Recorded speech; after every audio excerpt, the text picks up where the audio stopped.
Alléluia! Amen.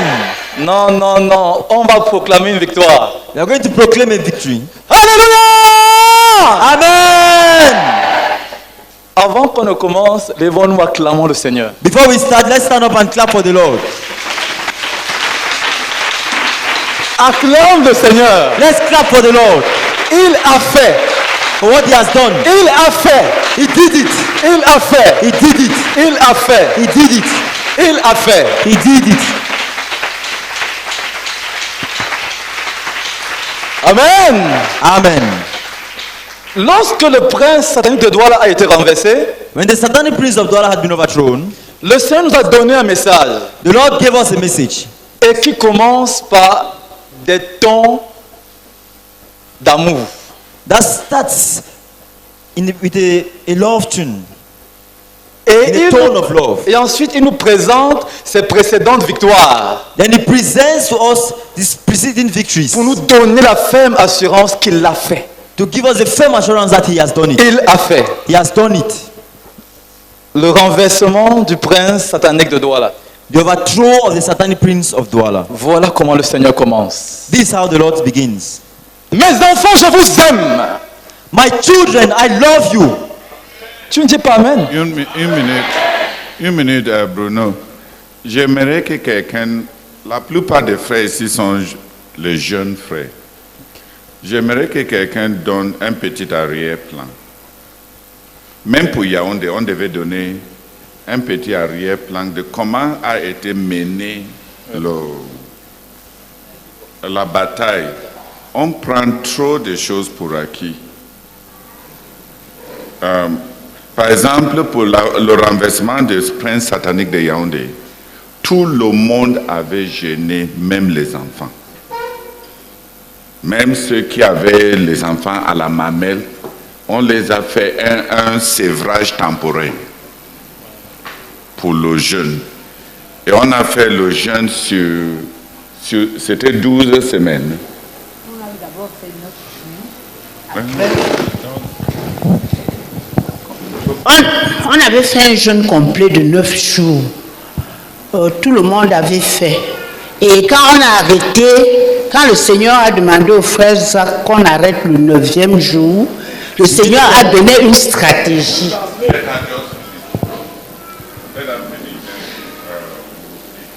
Le Seigneur a donné une stratégie de comment on devait continuer la bataille. Donc, après cela, on a commencé la première semaine, on a jeûné 5 jours. Tout le monde, du moins surtout les dirigeants, là, on n'avait pas imposé trop aux enfants. On a jeûné 5 jours et on priait. On priait dans 3 endroits. Après cela, la semaine qui suivait, on a fait 4 jours de jeûne et on continuait avec les prières. Et la semaine d'après, on a fait 3 jours de jeûne. Et la semaine d'après, on a fait 2 jours de jeûne. Et la dernière semaine, on a fait 1 jour de jeûne et on continuait la prière. Quand le prince a été renversé, on était à la nuit de prière, le 9 avril 1992. Gloire à Dieu.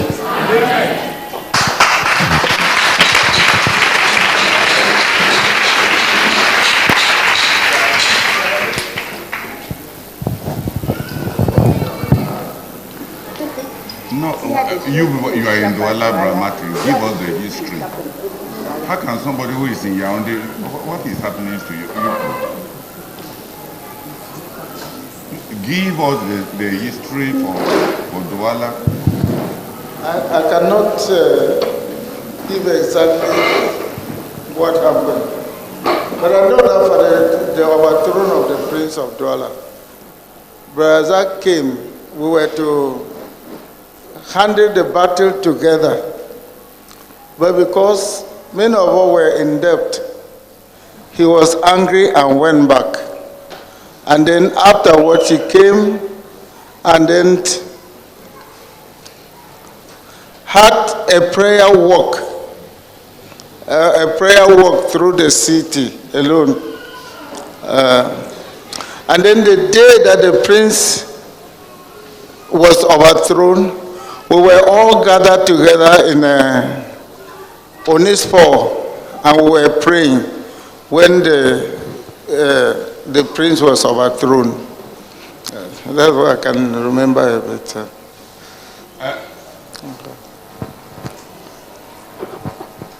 Who remembers I cannot remember. the Douala? I want the Douala people to talk so that so that people can start saying you are sorry for. Very sorry. So that people can start being sorry for. When a light, when God light gives us light, we should not cover it under the bed. It's almost every woman here remembers her wedding day.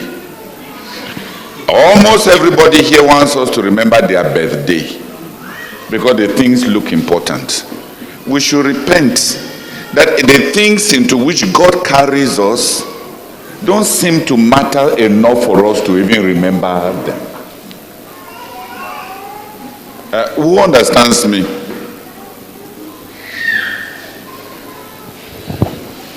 Charlie, comme tu touches ta tête, qui a les cheveux gris là, lève-toi, tu commences par te repentir d'abord et on va continuer. Non, parce que ça veut dire que si l'avenir devait dépendre de nous, on peut se retrouver avec 80% de notre histoire complètement oubliée. Tout ce qu'on se souvient, c'est qu'on est important parce qu'on a été là depuis le début. Donc il faut que les gens nous respectent. Donc on se souvient de nous-mêmes. Et on ne se souvient pas de ce que Dieu a fait. Est-ce que c'est juste? Tu te répands d'abord. Ça, c'est pas pour toi-même seul. Pour nous tous, surtout ceux qui ont des cheveux gris ou bien ceux qui ont les cheveux non existants. Parce qu'il y en a qui ont où ça a blanchi et il y en a où c'est tombé. Que ça soit pour l'un ou bien pour l'autre. Prie pour qu'on ne trahisse pas la génération à venir. Parce que le psalmiste dit, je raconterai tes bienfaits à la génération future. Je raconterai, on dit raconterai. Oui, je raconterai tes bienfaits à la génération future. Si on ne raconte pas, un peuple sans histoire, c'est un arbre sans racines. Qui connaît le passage où Mado, quand on a demandé, tu étais où? Tu avais levé ta main. Ok, solidarité, condition féminine. Il y a une sœur derrière moi qui dit que tu as levé la main. Vas-y. Entre-temps, que quelqu'un me cherche le passage où Dieu a dit à Josué de ramasser les pierres. C'est-à-dire, avant même de traverser le Jourdain, Dieu a dit à Josué de sélectionner 12 personnes qui vont ramasser les pierres sur, là où les gens vont se tenir dans le Jourdain pour qu'après, ils montent un mémorial. De sorte que dans l'avenir, on raconte aux enfants que quand on traverse, quand on est sorti de l'Égypte, voici, afin que Dieu ne va pas faire encore une autre traversée de Jourdain pour que la future génération croie. Ce que Dieu a fait est pour nous et pour tous nos enfants. Dieu va se manifester avec de nouvelles miracles face à de nouvelles situations. Mais il n'a pas besoin de répéter ce qu'il a déjà fait, qui est déjà notre héritage. Qui a trouvé? Cyrus vient lire ça alors.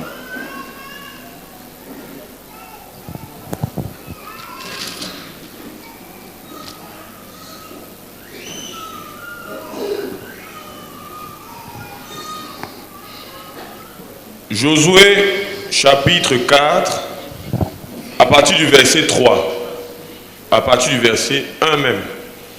Lorsque toute la nation eut achevé de passer le Jourdain, l'Éternel dit à Josué, prenez 12 hommes parmi le peuple, un homme de chaque tribu, donnez-leur cet ordre.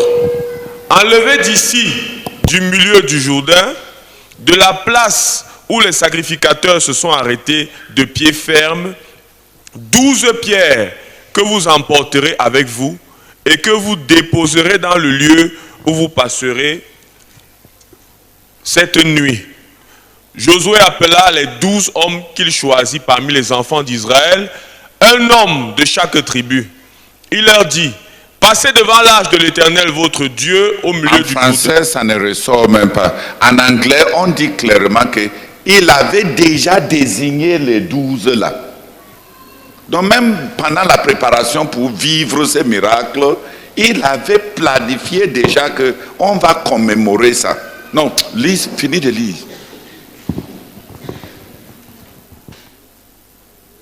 Yeah. Verset 4. 12 men he had appointed. Yeah. Verset 4. Josué appela les 12 hommes qu'il choisit parmi les enfants d'Israël, un homme de chaque tribu.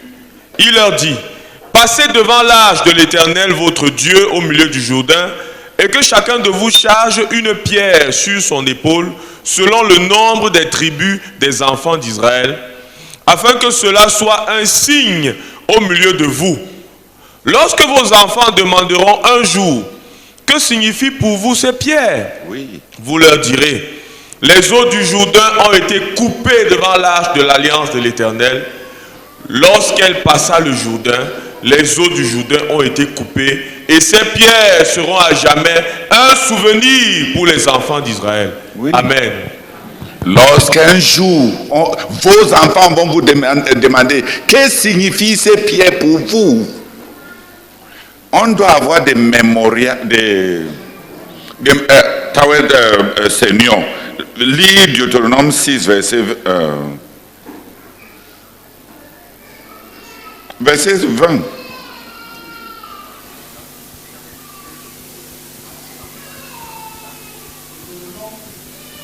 Chapitre 6, le verset 20.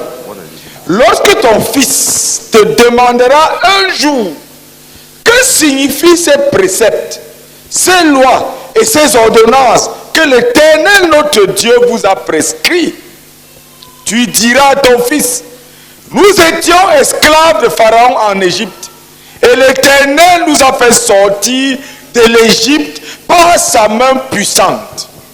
L'Éternel a opéré sous nos yeux des miracles et des prodiges grands et désastreux contre l'Égypte, contre Pharaon et contre toute sa maison. Et il nous a fait sortir de là pour nous amener dans le pays qu'il avait juré à nos pères de nous donner. Amen. Oui. Deutéronome 26.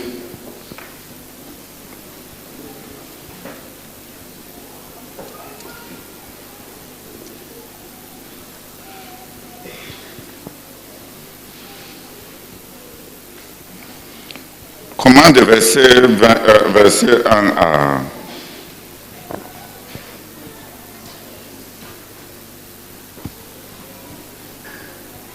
Verset 1 à 10. Deutéronome chapitre 26 à partir du verset 1. Lorsque tu seras entré dans le pays que l'Éternel ton Dieu te donne pour héritage, lorsque tu le posséderas et il sera établi, tu prendras des prémices de tous les fruits que tu retireras du sol dans le pays que l'Éternel ton Dieu te donne. Tu les mettras dans une corbeille et tu iras au lieu que choisira l'Éternel ton Dieu pour y faire résider son nom. Tu te présenteras au sacrificateur alors en fonction et tu lui diras: je déclare aujourd'hui à l'Éternel ton Dieu que je suis entré dans le pays que l'Éternel a juré à nos pères de nous donner.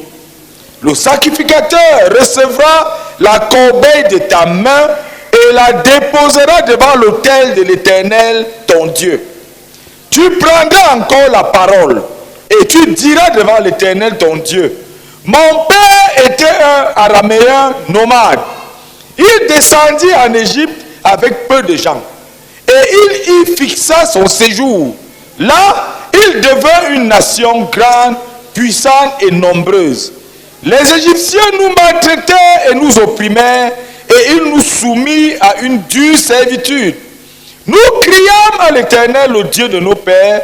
L'Éternel entendit notre voix et il vit notre oppression, nos peines et nos misères. Et l'Éternel nous fit sortir d'Égypte à main forte et à bras étendus, avec des prodiges de terreur, avec des signes et des miracles. Il nous a conduits dans ce lieu et il nous a donné ce pays, pays où coule le lait et le miel. Maintenant, voici, j'apporte les prémices des fruits du sol que tu m'as donné, ô Éternel. Tu les déposeras devant l'Éternel ton Dieu et tu te prosterneras devant l'Éternel ton Dieu. Amen. Donc tu vois, la doctrine des prémices, ce n'est pas parce que Dieu est gourmand. La doctrine des prémices, c'est pour qu'on se souvienne des bénédictions de Dieu. On était une fois des esclaves, on n'avait rien. La prospérité qu'on éprouve aujourd'hui, on ne le mérite pas. Dieu n'aime pas que les gens oublient d'où il les a pris. Seigneur, je t'ai dit que je ne suis rien. Je suis enfant des esclaves. Je ne mérite rien. Mais me voici maintenant en train de prospérer avec beaucoup de bénédictions. Et on n'est pas supposé oublier. Parce que les croyants, même, surtout, la plupart de ceux qui sont venus ici au quartier général ont oublié la vie misérable duquel Dieu les a enlevés. Les gens qui n'arrivaient pas à avoir un œil sur leurs pieds avec une maison, deux maisons, et ils oublient.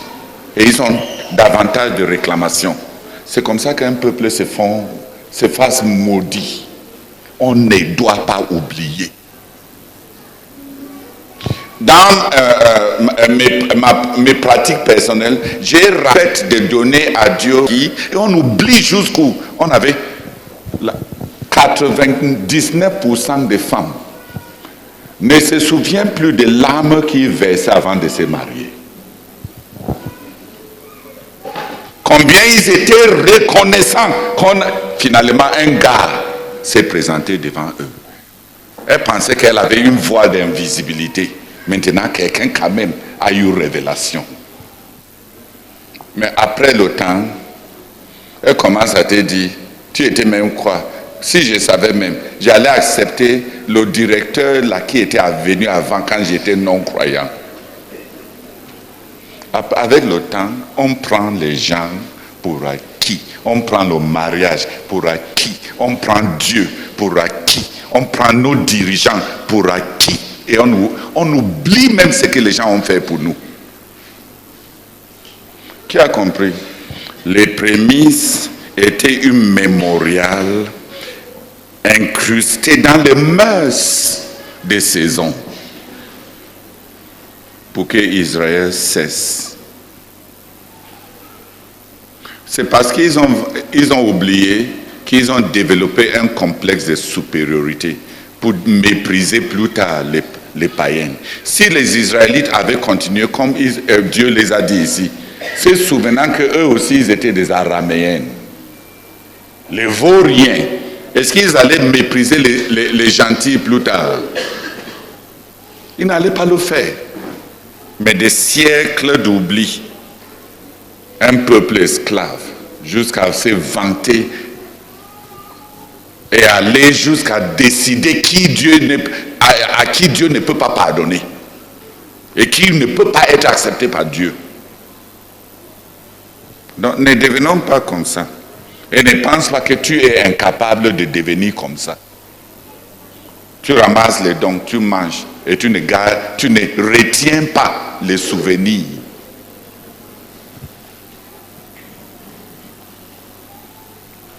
On ne documente rien. On ne donne de la valeur. On ne mémorialise. On ne commémorise. On ne commémore rien. Ni dans les relations, ni quoi. J'avais une amie, une fille qui s'est mariée vierge. Quand j'ai parcouru son album, elle a sorti une photo. Il m'a dit, frère, tu vois ces photos? J'ai dit oui. Il dit, ça c'est une photo spéciale pour moi. C'est un souvenir. C'est le jour où mon mari m'a déviergé. Je garde ça pour dire toujours à mon mari merci.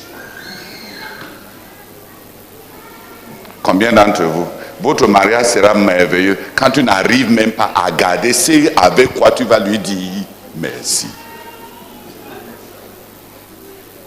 Papa, on t'a déviergé, c'est fini et tu as oublié. Qui me comprend? Elle a gardé un souvenir. Est-ce que ce genre de souvenir est compliqué? Ils ont fini, elle lui a dit, allons prendre une photo pour commémorer ces jours-ci. Regarde tous les soeurs ici. Demande qui ont des photos. Et non.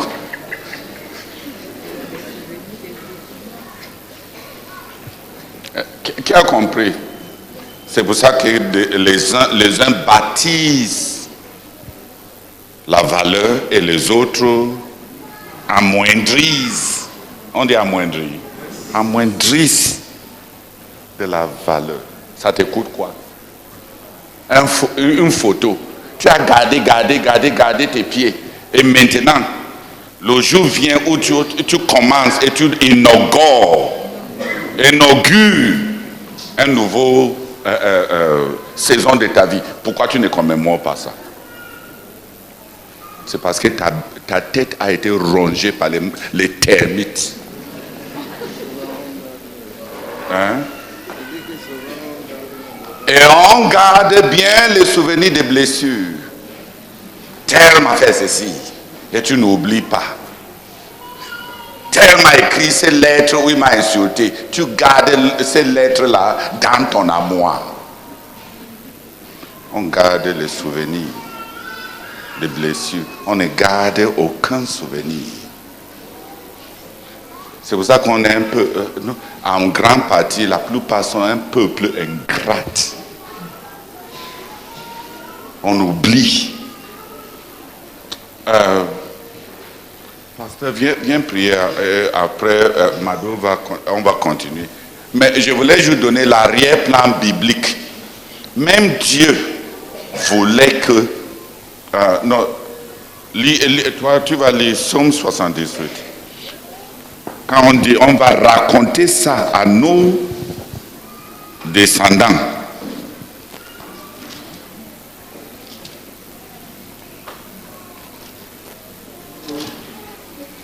C'est quel verset?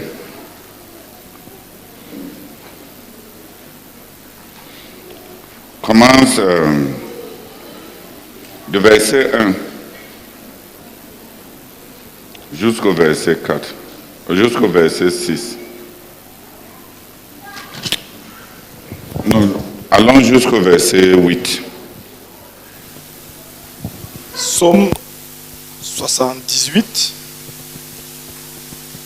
du verset 1 au verset 8. Mon peuple, écoute mes instructions. Prêtez l'oreille aux paroles de ma bouche. J'ouvre la bouche par des sentences. je publie la sagesse des temps anciens. Ce que nous avons entendu, ce que nous savons, ce que nos pères nous ont raconté, nous ne le cacherons point à leurs enfants. Nous dirons à la génération future les louanges de l'Éternel et sa puissance et les prodiges qu'il a opérés. Il a établi un témoignage en Jacob, il a mis une loi en Israël et il a ordonné à nos pères de l'enseigner à leurs enfants. Pour qu'elle fût connue de la génération future, des enfants qui naîtraient, et que, devenus grands, ils en parlassent à leurs enfants, afin qu'ils missent en Dieu leur confiance, et qu'ils n'oubliassent pas les œuvres de Dieu, et qu'ils observassent ses commandements. Vraiment, le passé simple là. Afin qu'ils ne fussent, bon, je vais le lire à partir de là où, avec un temps différent, pardon. Pour qu'elle fût connue de la génération future des enfants qui naîtraient, et que devenus grands, ils en parlent à leurs enfants, afin qu'ils mettent en Dieu leur confiance, et qu'ils n'oublient pas les œuvres de Dieu, et qu'ils observent ses commandements, afin qu'ils ne fassent pas comme leur père, une race indocile et rebelle, une race dont le cœur n'était pas ferme, et dont l'esprit n'était pas fidèle à Dieu. Amen. Tu as vu, non? On raconte ça pour que la plupart d'entre nous, on n'a pas dit à nos enfants comment le péché était amer, comment on a éprouvé la joie d'être pardonné. C'est pour ça que nos enfants pensent que la fornication est quelque chose à aller expérimenter. Parce qu'on a fini de faire nos vies avant de venir jeter ça sur Jésus, la poubelle. Comment ils sauront la confusion, la honte desquelles on avait été sauvés? Ils grandissent, ils ne connaissent même pas notre arrière-plan. Et ils deviennent à leur tour une génération rebelle, indocile, endurcie. Et ils partent de la maison de Dieu pour aller goûter au péché. Parce qu'on ne les a jamais dit.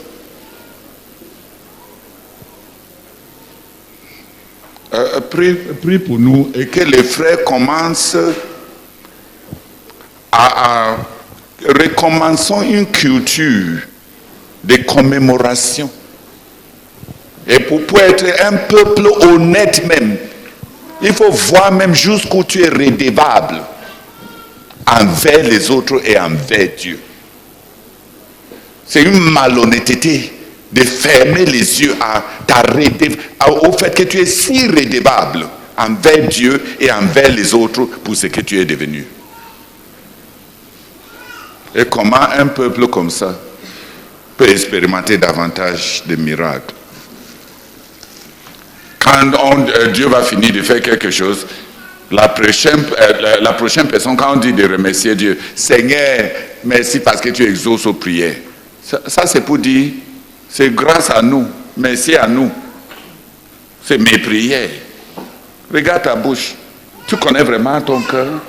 Tes prières là été vraiment puissantes, avec plein de mobiles. Il y a combien de prières que Dieu exauce parce que nos prières sont pures?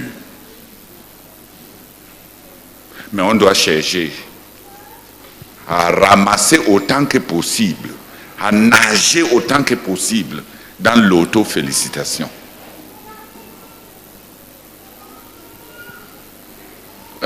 Qui me comprend? C'est parce qu'on ne veut pas être redevable. On ne veut pas simplement dire que Dieu m'a fait grâce, je lui dois tout. Tel frère vient t'apporter 20 000. Tu dis, ah merci frère, tu es un exaucement à la prière. Tu es en train de lui dire qu'il est le robot de Dieu. Quand tu pries, Dieu cherche les robots. Hein? Des petits robots que Dieu va manipuler pour venir te donner 20 000. Donc tu ne veux pas confronter l'amour de quelqu'un qui a pensé à toi. comment tu vas ressentir la gratitude quand tu chosifies les personnes, l'argent que Dieu a utilisé. Va dire à Dieu merci d'avoir répondu à tes prières si tu as ça dans ton cahier de prières. Mais à ce frère, dis-lui merci. Pourquoi lui montrer qu'il n'est qu'un subordonné à ta supériorité qui connaît prier? C'est des mœurs d'ingratitude. Un peuple qui ne veut pas ressentir les liens de relation. Parce que toute relation, c'est un endettement. Les relations sont aussi profondes que le sentiment de l'endettement qu'on ressent. Et quand tu fais tout pour casser tous ces liens d'endettement, comment tu vas avoir des relations? Tu finis par être juste une ingrate. Un ingrat qui comprend nos astuces. Quelqu'un te donne quelque chose. Ça te coûte quoi de garder la chose là, de soulever la personne, de danser avec la personne pour le don là? Est-ce que c'est tous les jours qu'on doit penser à toi? Tu es même qui? Un crocodile que Dieu a changé.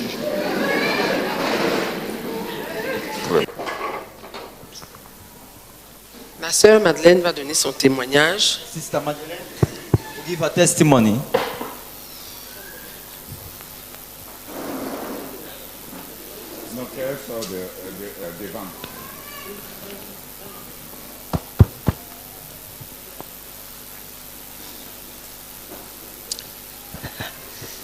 Gloire à Dieu. Amen.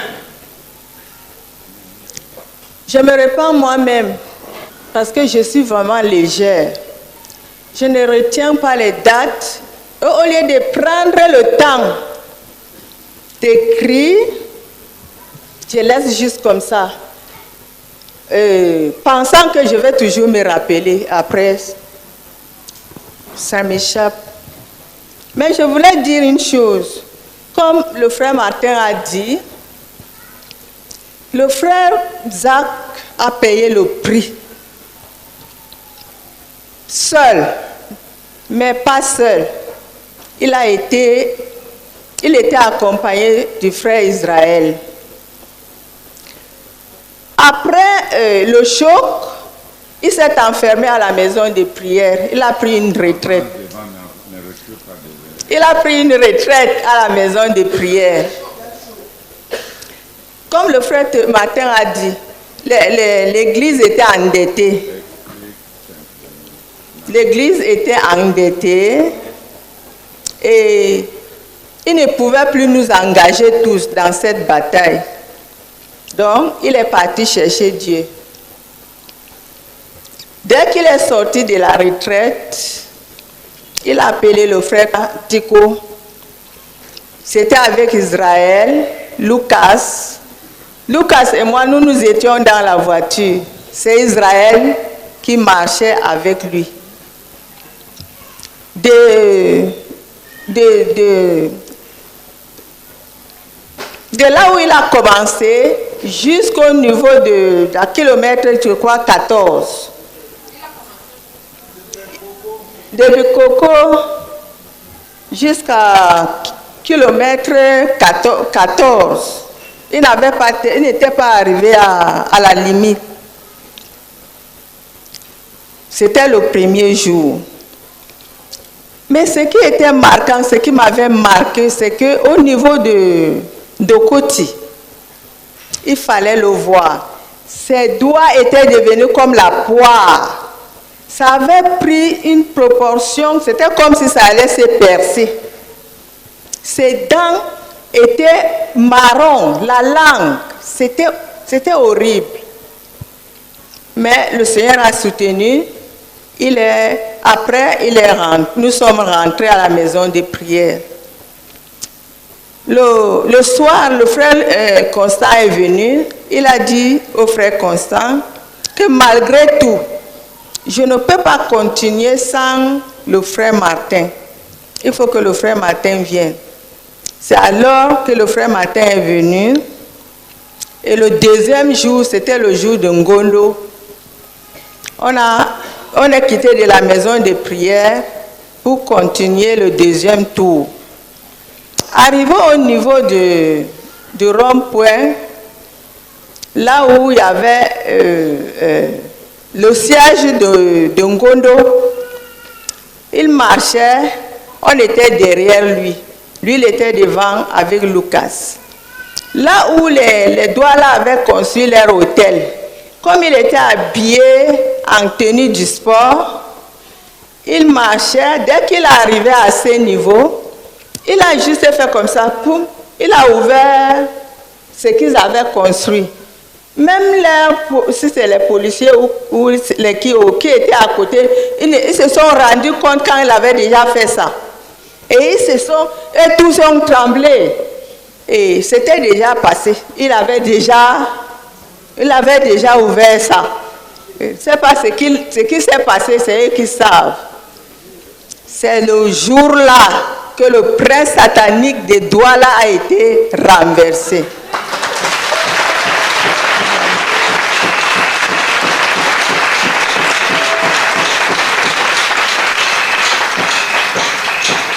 Après, on a continué.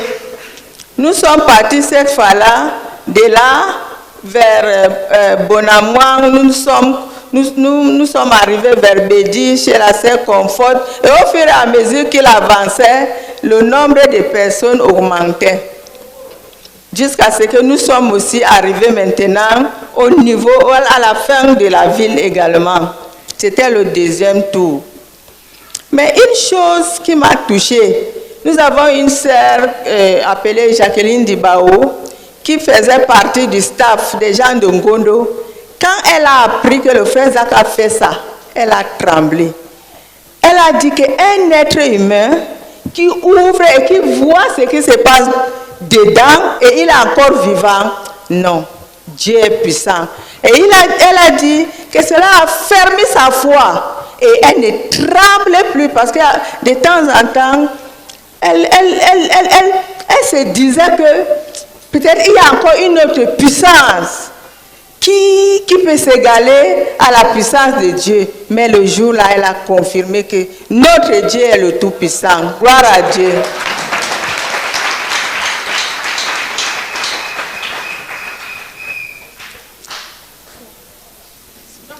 C'est tout ce que je peux dire. Je te dis de ne pas reculer. Donc c'est après cela que toute l'église, nous nous sommes retrouvés à l'Omnisport pour célébrer. Gloire à Dieu. Amen. Gloire à Dieu. Est-ce qu'il y a quelqu'un d'autre de Douala qui a une idée, qui était là, qui a un petit bout ou un petit souvenir? Et il est là, il veut ajouter quelque chose. Si tu étais à Douala et tu as participé, ou bien tu as entendu, ou quelque chose que tu peux ajouter. Alléluia. En fait, la sœur Madeleine Bikiti, c'est maintenant que mes yeux s'ouvrent clairement pour comprendre ce que j'ai vécu. Je ne savais pas que c'était le renversement du prince satanique de Douala. Donc moi, j'étais au niveau de Bonasama. Douala avait une librairie chrétienne au niveau de Bonasama et j'étais assis. Et puis à un temps de mouvement, je vois le frère Zach en train de faire le sport, en train de passer en culotte blanc, culotte blanche, et en train de faire le sport, en train de marcher. Alors, j'ai commencé à suivre le frère Zach. Sans lui, il ne savait pas que je le suivais. Et il marchait, j'étais derrière, à distance, je le suivais. Nous avions traversé le pont du Vori ensemble. Et subitement, nous arrivons à la fin du pont du Vori. Il y a la cérémonie de Ngondo qui se passait.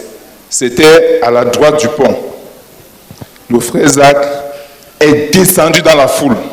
C'était une foule de personnes en culotte et en sport, en tenue de sport. Il est descendu et il a commencé à prier en marchant à l'intérieur de la foule. Moi, je me suis arrêté à un niveau.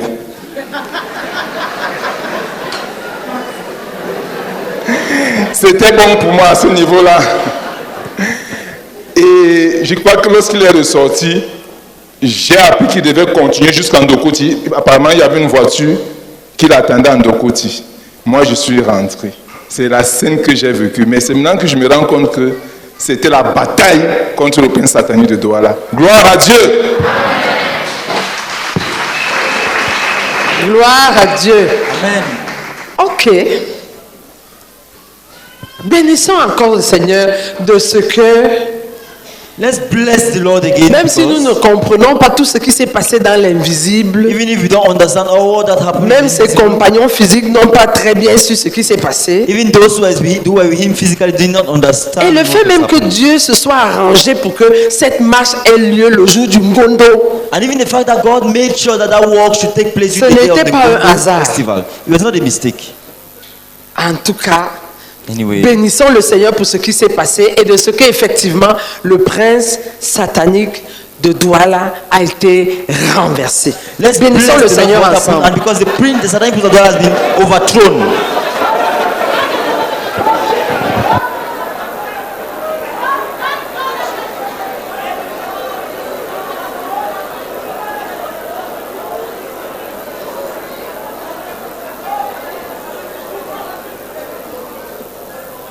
Gloire à Dieu. Amen. Nous allons chanter la victoire We are du going to sing Seigneur, the victory of the Lord, le renversement du prince satanique de Douala. the overthrow of the Satanic prince of Douala. Just a minute, please. Who knows Douala very well? Qui connaît bien la ville de Douala? From the bridge to Bikoko is how long? À partir du pont jusqu'à Bikoko, c'est quelle distance? Huh? If you know, put up your hand Si and tu tell me. connais, lève la main. Oui. Du pont de Voury. Voury jusqu'à Bekoko, c'est environ 15 km. Ok. Ok.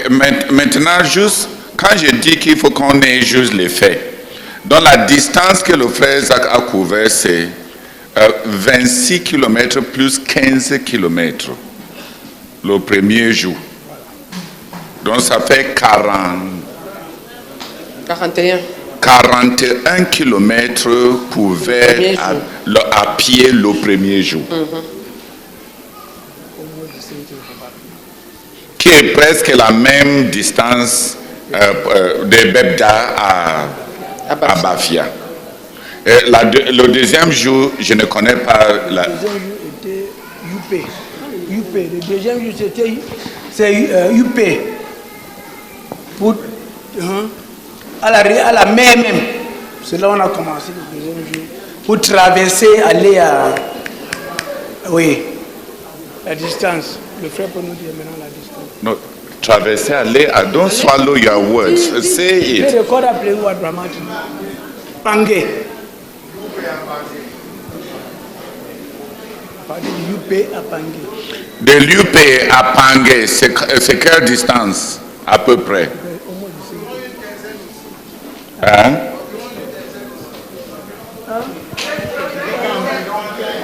Non, pas 15. Environ une quinzaine aussi. Non. C'est pas moi. Ok, disons à peu près 20. Donc, la distance couverte les 2 jours revient à peu près 60 km.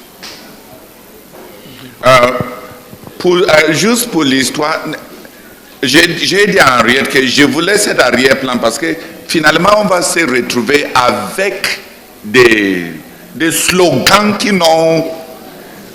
Dans la tête des gens, les slogans qui n'ont pas de sens. On dit juste qu'il y a eu le renversement du prince satanique de Douala et les gens ramassent un langage et ils prononcent les mots. Ce n'est même pas juste le prix spirituel. Je vous l'ai dit, pour votre leadership, tu as besoin d'être fort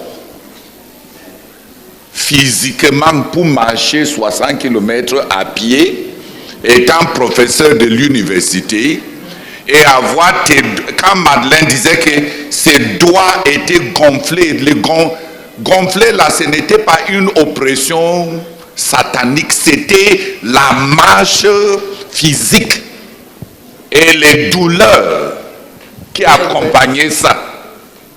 qui a compris. Comme ça, que notre communauté cesse d'être une communauté de superficialité. On entend des choses, on ramasse un langage qui n'a pas de sens. Et quand on nous dit de proclamer et de louer Dieu, il n'y a même pas vraiment un engouement de louange parce qu'on ne sait pas de quoi on parle. C'est pour détruire ça. J'aimerais que 2 personnes, avant que le frère ne chante, prient pour que cette superficialité cesse. On ramasse le langage, quelqu'un me dit quelque chose, je connais même ça. Parfois je dis des choses et après j'entends les autres banaliser ça dans leur prière. Ils ramassent ça, ils ne savent même pas d'où m'est venu le mot là. On utilise les mots avec un arrière-plan et les gens récitent les mots pour les sémantiques. Et c'est juste de la superficialité. Qu'il y a 2 personnes pour nous, en tant que communauté, pour qu'on mette fin à ce syndrome des enfants. Tu coiffes le punk et tu es Michael Jordan. Hein? Dès que tu affiches l'extérieur, tu te crois. Que 2 personnes prient. Qui comprend maintenant? C'est 60 km. On marche jusqu'à gonfler. Il a marché jusqu'à avoir des symptômes physiques. Le gonflement là, ce n'est pas le ngondo, c'est le gonflement là, c'est la marche à pied. C'est la pression de ton corps. Quand il a fait les marches de Bafia, tous ses cuisses avaient des blessures et du sang. Donc, le frère Jacques n'est pas parti pour faire une exhibition pour rentrer nous dire que Prince a été. The prophet Samuel built a spiritual nation. Le prophète Samuel avait bâti une nation spirituelle. He laid the foundations for a spiritual nation. Il avait posé les fondations pour une nation spirituelle. And the laying of the foundation Et posant ces fondations cost a lot. A beaucoup coûté. He started with a nation from when the nation was not at 0 but at minus. Il avait commencé avec cette nation quand la nation était pas à 0 mais à moins quelque chose. They were backsliding. Ils étaient rétrogrades. They were weak. Ils étaient faibles. They were vulnerable. Ils étaient vulnérables. They were enslaved. Ils étaient esclaves.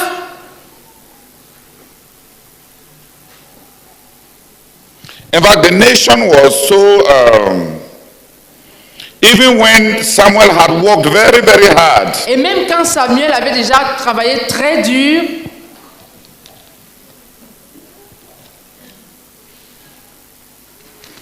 Please, there is a passage that says that not one person in Israel had a sword. Il y a un passage qui dit que à cette époque-là, en Israël, pas une seule personne n'avait une épée. And even to sharpen your hoe. Et même pour pouvoir aiguiser sa houe ou son royaume, you had to travel to the Philistines. Il fallait faire un voyage pour aller chez les Philistins. Then they would iron, they would sharpen it for you and you pay. Et ils allaient, et les Philistins aiguisaient ton royaume et tu devais payer. 1 Samuel 13 verse what?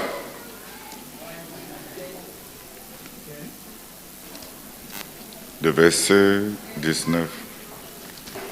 1 Samuel 13.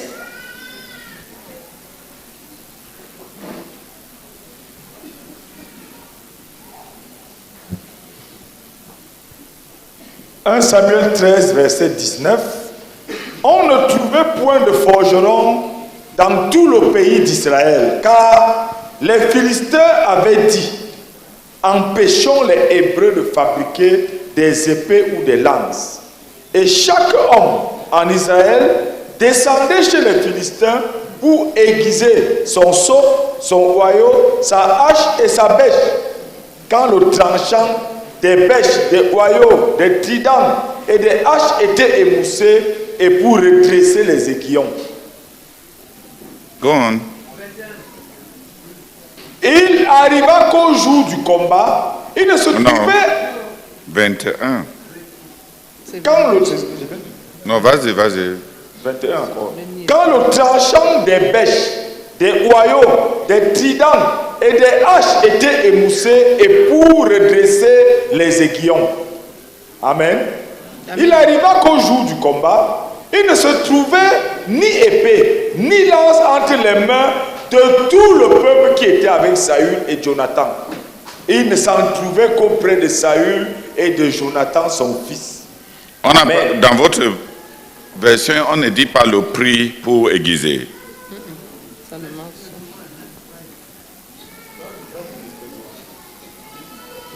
Oh, oh.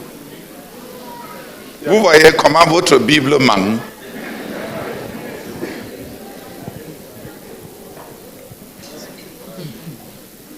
Aiguiser un soc de charbon. Lis ça en contexte.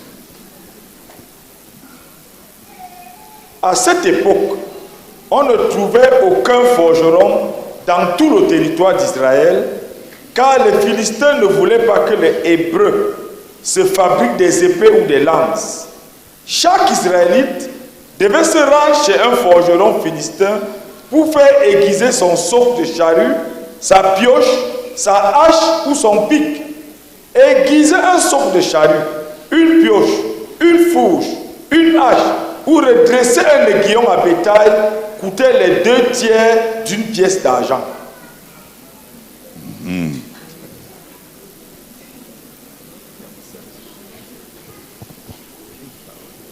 That is what the nation looked like. Voilà à quoi ressemblait la nation que Samuel a prise en main. And this is even when Samuel has walked on the nation already for close to 100 years. Et la situation décrite ici, c'est même ce qu'on a lorsque Samuel avait déjà travaillé. À quoi ressemblait la nation? C'est même à quoi ressemblait la nation après presque 100 ans de travail dur de Samuel. It was a weak nation. C'était une nation faible. A vassal nation. Une nation vassale.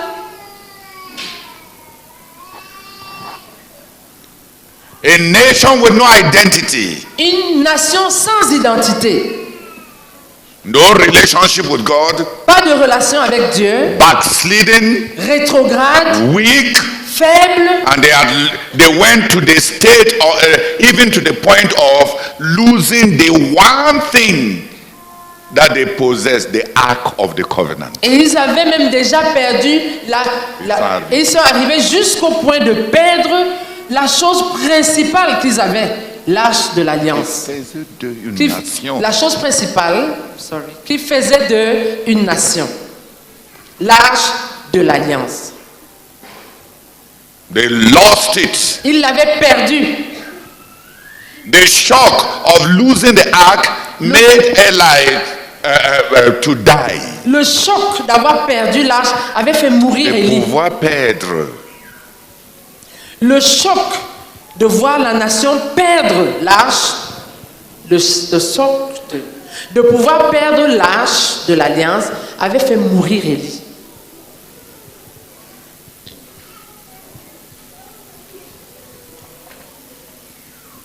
It is at this point that Samuel began to build the nation of Israel. Et c'est à ce point, à ce niveau, que Samuel s'est mis à bâtir la nation d'Israël. We'll simplify it. Nous allons simplifier les choses. If David built a nation with might, si David a bâti sa nation avec la vaillance, la nation, si David a bâti la nation avec la vaillance, And Moses built a nation with a relationship with God. Et si Moïse a bâti la nation avec la relation avec Dieu, autour d'une relation avec Dieu.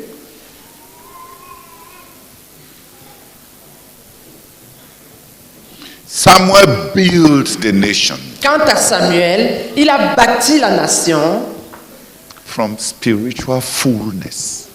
À partir de la plénitude spirituelle.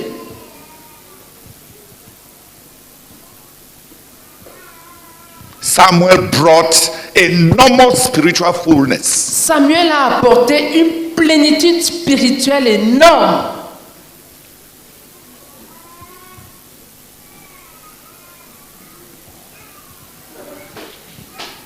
Hein?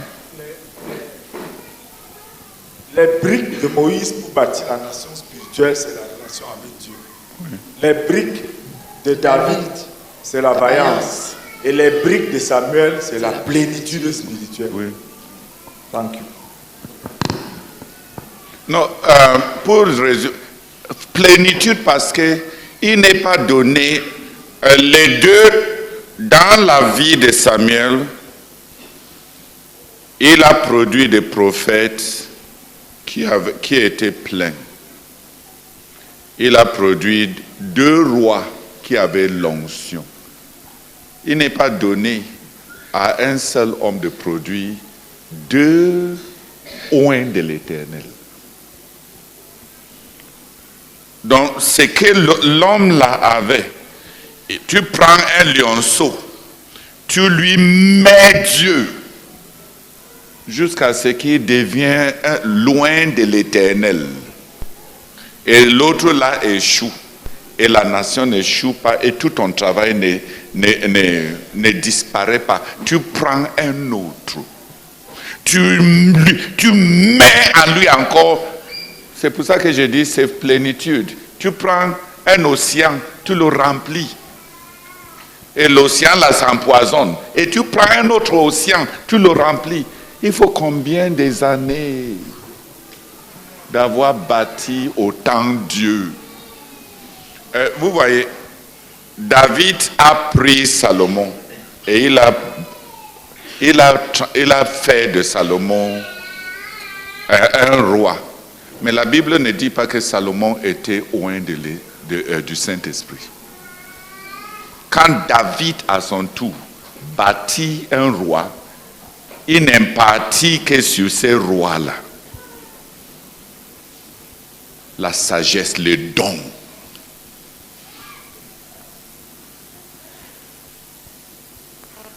Après David, il n'y a pas un autre roi en Israël qu'on appelle loin de l'Éternel. Il n'y en a pas.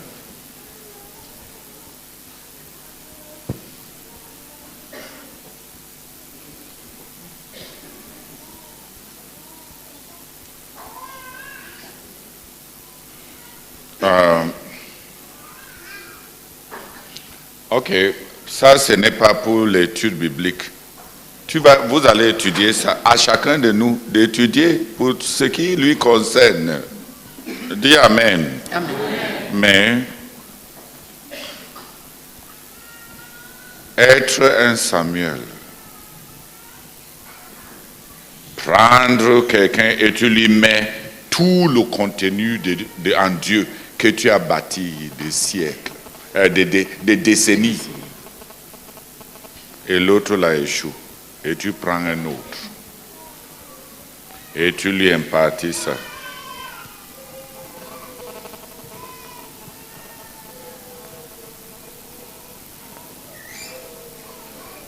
Samuel a bâti la nation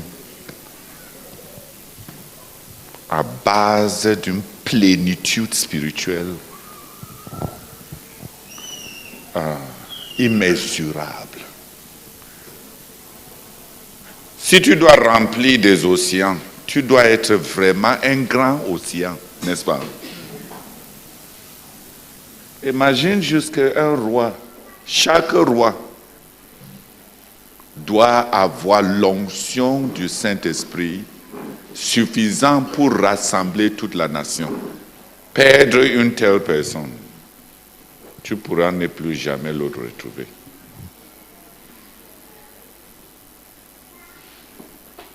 Quand Salomon, quant à lui, quand il a fabriqué sa part de roi, c'est celui qui aime les gesticulations. Quand l'or est fini, il cherche le bronze. Parce qu'il faut qu'il marche aussi. Il imite aussi son père. Pour les rois que Salomon a fabriqué, pour eux, ils n'ont même pas le génie pour fabriquer la richesse. Non, ils simulent. C'est-à-dire que ton père avait des boucliers en or. Mais pour toi, quand tu es roi, il faut faire la parade aussi comme roi. Hein? Il ne faut pas que ton père te dépasse. C'est pour ça qu'il avait même dit que son petit doigt dépasse les règnes de son père. Mais ça part de dépasser là. Son père avait l'or. Lui, il ramasse le bronze pour paraître comme son père. Et c'est ce que lui, il décrit comme étant le règne pour dépasser son père.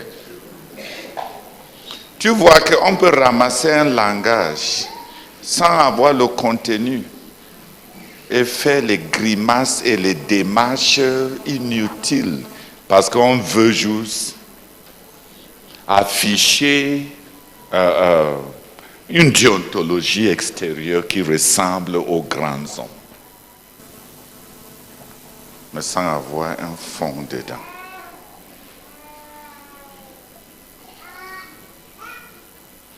Je voulais expliquer pourquoi on a dit que pour Samuel, c'est bâtir la nation à partir de la plénitude. Plein. Il a fallu 90 ans de marche avec Dieu pour prendre un jeune homme. Et la Bible dit que c'est un jeune homme qui n'avait pas une tendance spirituelle. De sorte que quand on l'a entendu prophétiser, on a commencé à demander, Saül aussi, il est parmi les prophètes. C'est-à-dire que tu prends le genre d'homme qui n'a même pas, qui n'a rien de Dieu en lui, jusqu'à le remplir, de sorte qu'il prophétise. Et tous ceux qui l'ont connu depuis qu'il est né commencent à demander comment, qu'est-ce qui se passe? Même celui-ci,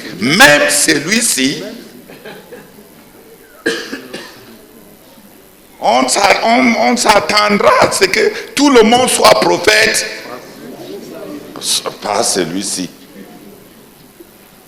Il est né dans le luxe, il a été bâti dans l'aisance, et il devient prophète. Et la Bible dit, quand Samuel l'a rencontré, parlait avec lui a versé l'huile pour le oindre. Que juste le fait d'essayer de tourner pour rentrer, la Bible dit qu'il était devenu un autre homme. C'est-à-dire que le changement était tel que ce n'était pas une amélioration. C'est-à-dire que quelqu'un est devenu un autre homme. Nous, on se bat pour 10 ans pour que tu cesses de voler.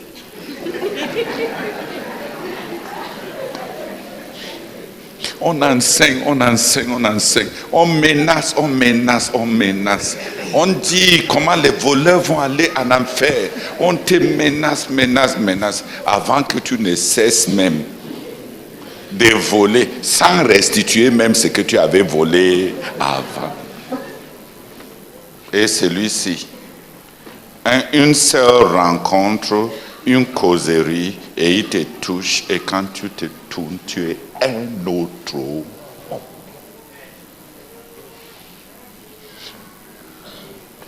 Tu n'es pas simplement né de nouveau, tu es un autre homme.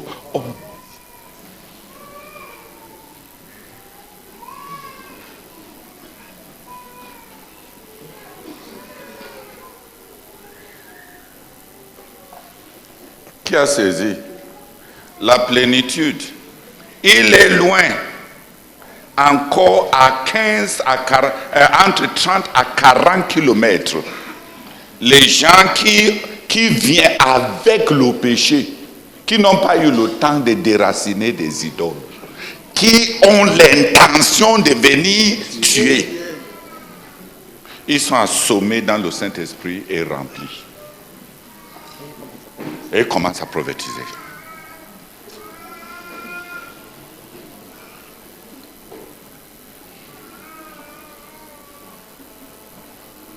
C'est-à-dire, la plénitude autour de lui était dense.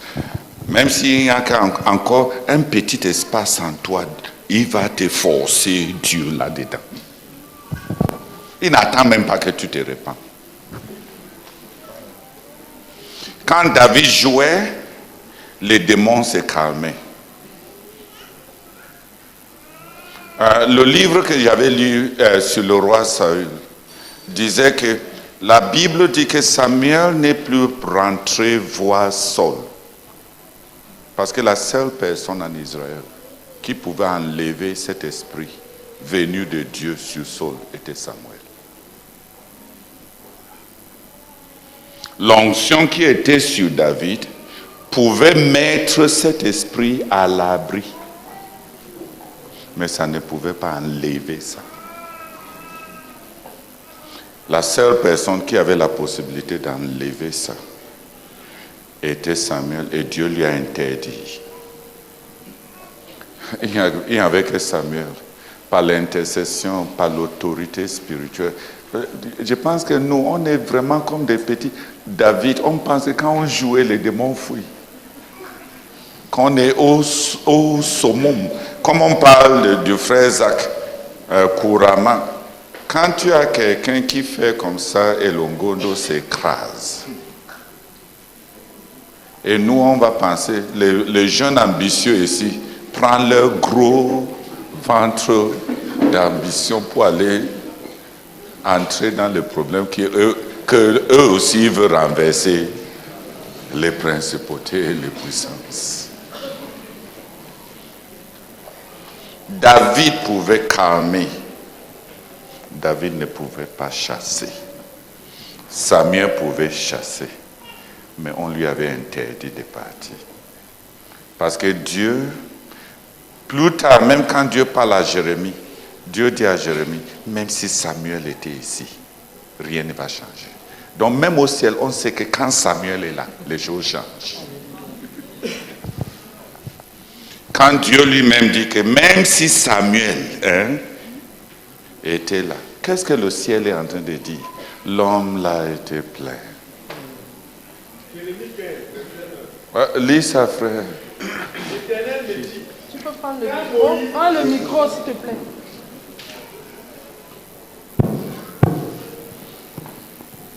Jérémie chapitre 15, verset 1. L'Éternel me dit, quand Moïse et Samuel se présenteraient devant moi, je ne serai pas favorable à ce peuple. Chasse-le loin de ma face, qu'il s'en aille. Amen. Amen. René, tu comprends, non? Quand Dieu lui-même mentionne les deux personnes qui ont le plus d'autorité connue jusque là au ciel, même si Moïse était là, et même si Samuel était là, rien ne va changer. Donc Jérémie, toi tu es un cadet comparé à ces vétérans. Même dans l'intercession, ne continue pas à faire importunité comme si ça va changer.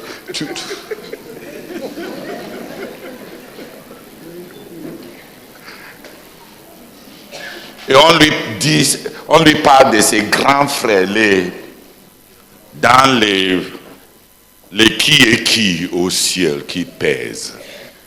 Même si Moïse était là, même si c'est Moïse qui priait pour ces gens, même si c'est Samuel qui priait pour ces gens,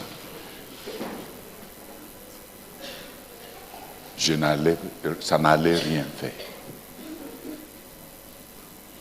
Ça te donne une idée de la gabarit de l'homme, n'est-ce pas?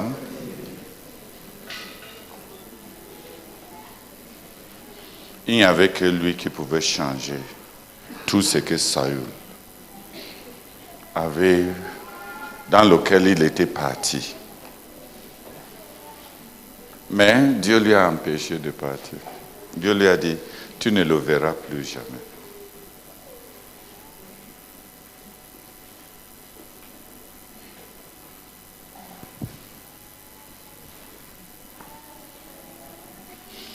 Que deux personnes remercient Dieu pour ce colosse.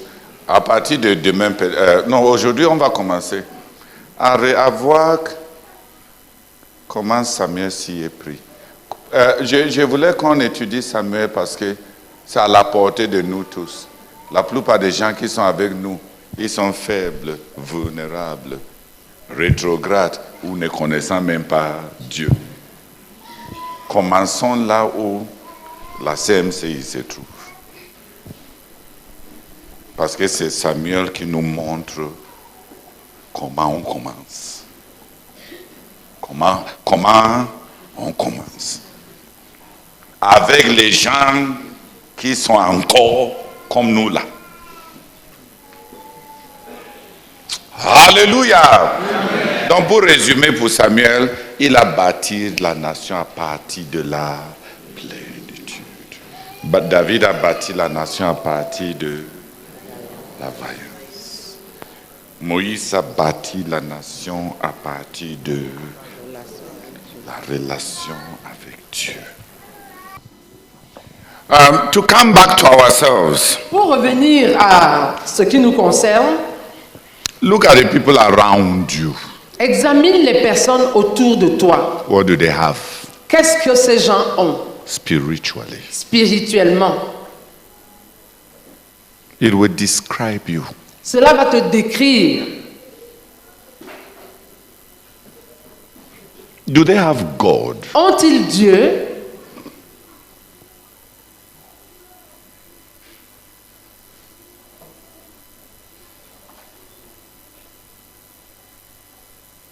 What do they have?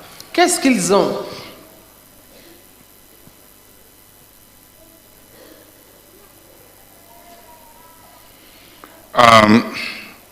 When we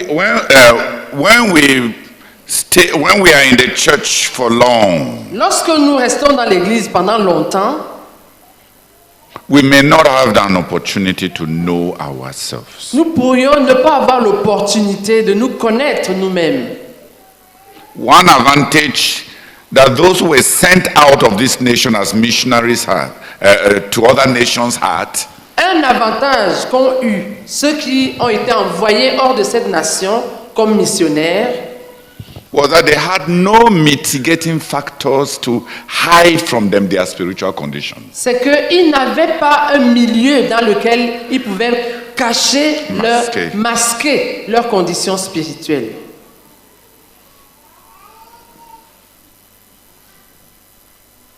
The men around you, les hommes autour de toi, the people that you build, les personnes que tu as bâties, after 10 years, après 10 ans, I took a retreat. J'avais fait une retraite, j'étais allé en retraite.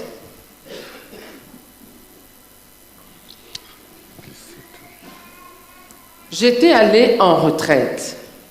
I was very sorry for myself. J'étais très désolé pour moi-même. As a missionary. En tant que missionnaire. Almost all of us around Brazak. Presque nous tous qui étions autour du frère Zach. We had been burnt by the priority of seeking God. Nous avons été consumés, marqués par la priorité de chercher Dieu. Service to God was an afterthought that did not dominate our consciousness. Le service à Dieu était un après-coup qui ne dominait pas notre conscience, qui ne dominait pas notre préoccupation, dont nous n'étions.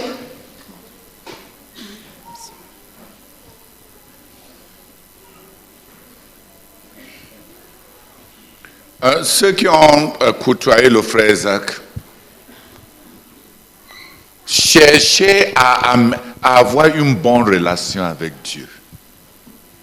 Le service à Dieu n'était pas quelque chose que tu essayais de les convaincre à faire. Presque tous ceux qui venaient au frère Isaac trouvaient ça comme un privilège de servir Dieu. Le service de Dieu n'était pas un problème. C'est la relation avec Dieu. C'est plaire à Dieu.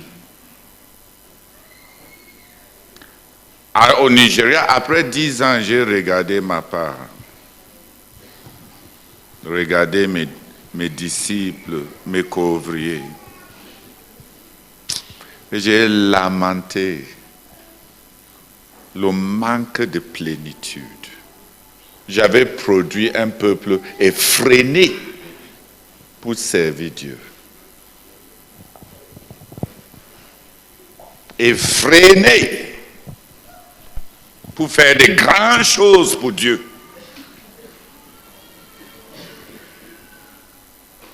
Mais finalement, ce qui m'a rattrapé, c'est que ce n'étaient pas des gens qui connaissaient Dieu.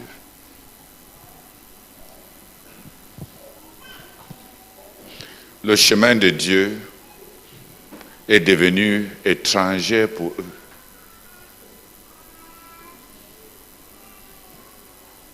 J'ai pris une série de retraites, de 9 à 10 retraites, entre 8 jours et 10 jours pour pleurer ma pauvreté. Et quand les gens qui t'entourent ne sont même pas... Tu ne peux même pas prendre pour acquis qu'ils sont des croyants. Ils couchent à droite avec une fille. Moindre tentation, ils ouvrent les pieds. Tu as quoi? Tu as quoi?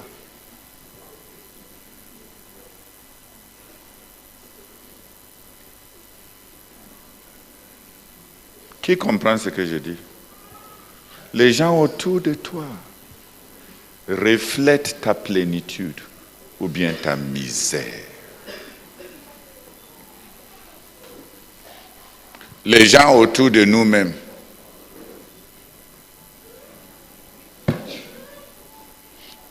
je dis ça pour qu'on commence à nous connaître nous-mêmes. Parce qu'on a des idées de nous-mêmes qui sont trop élevées. Parce qu'on n'a pas rencontré les gens qui sont meilleurs en grande partie que nous. Donc on a tendance à nous flatter énormément.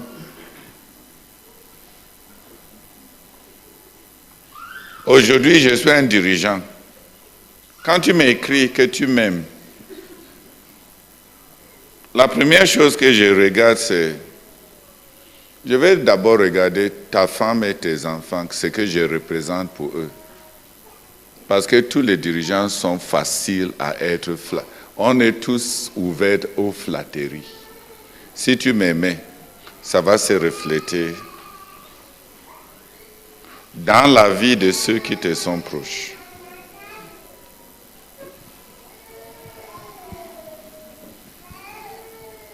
Qui comprend ce que je dis là? Ça va se refléter dans la vie de ceux qui te sont proches.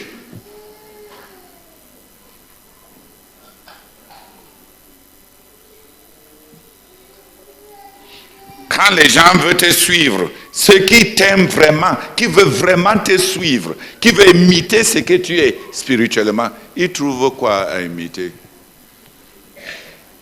Et je me dis, pauvre moi, les gens qui sont entrés dans ta vie pendant 5 ans, est-ce qu'ils m'ont trouvé même dans ta vie?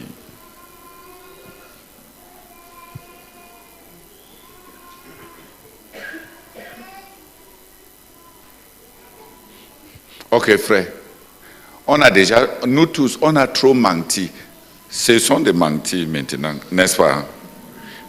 Parce que le fait de fermer la bouche et de ne pas parler ne veut pas dire que on peut faire la lecture. Autour de Samuel, tu vois les gens remplis du Saint-Esprit dans l'Ancien Testament.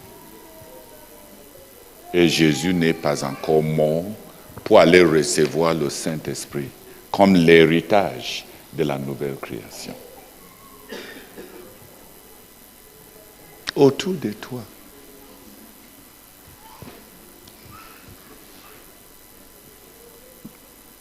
Quand tu regardes les gens qui te sont proches, qu'est-ce qui les caractérise?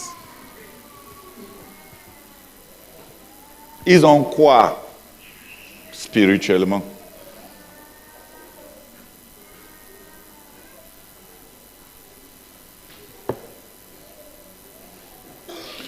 Je dis ça parce qu'on n'a même pas compris. Le frère Zach nous enseignait que si tu es loyal à un homme, il est impossible que quelqu'un qui déteste cet homme vienne te parler contre cet homme. On a, comme on venait de dire plus tôt en ces soirées, on prend ça, on ramasse ça, on répète ça et on ne comprend pas. Mais ça suit une loi spirituelle. Parler à quelqu'un qui est loyal à un autre contre la personne à qui il est loyal, c'est parler à la personne à qui il est loyal directement. Les gens ne font pas ça. Si on a invité quelqu'un pour venir te parler, c'est parce qu'on sait que tu es différent. Quel que soit ce que tu dis être pour ce monsieur, tu ne te connais pas. Les autres ont fait une lecture de toi spirituellement. Que peut-être tu n'oses pas croire, mais c'est ce que tu es. Les gens peuvent te connaître comme l'ennemi de quelqu'un, tandis que tu penses que tu es son ami.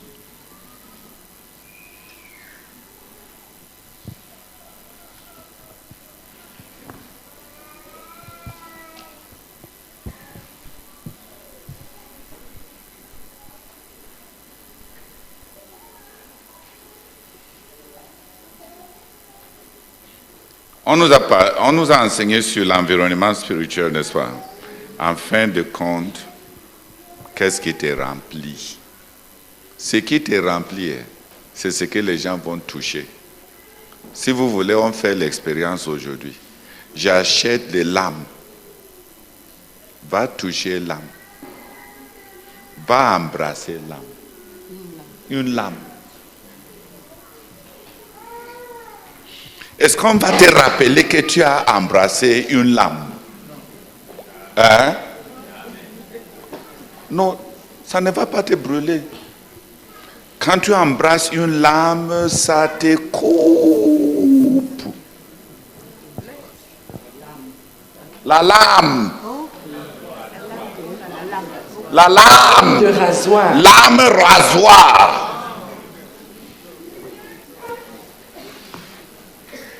Est-ce que tu peux embrasser une lame à rasoir sans en être marqué par l'âme? Hein, frère? Non, si tu veux, on t'achète ça et on éprouve ça. Celui qui touche l'âme saigne. Celui qui touche la lame saigne.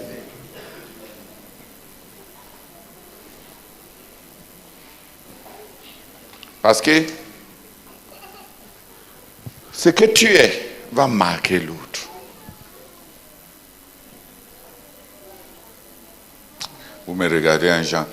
Si on te dit, si on dit que celui-ci, même dans le comité de mariage, quand on dit que quelqu'un a l'hépatite, on fuit de bénir leur mariage, n'est-ce pas?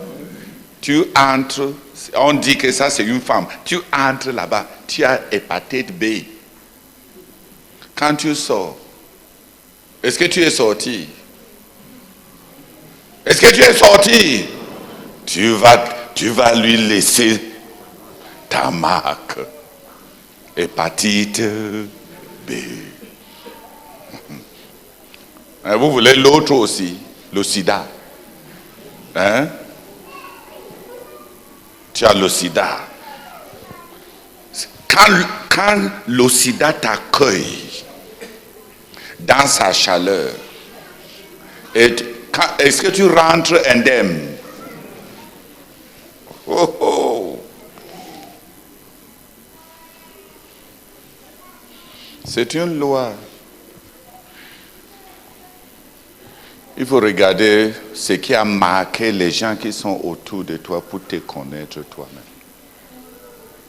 S'ils ne vont nulle part, tu ne vas nulle part. Si tu allais quelque part, il allait te suivre là-bas.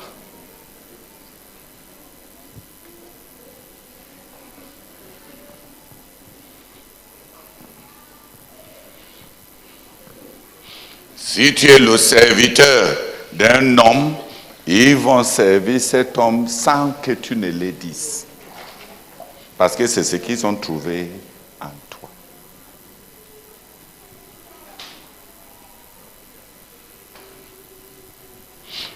Tu n'as pas besoin de leur dire ce qui est en toi.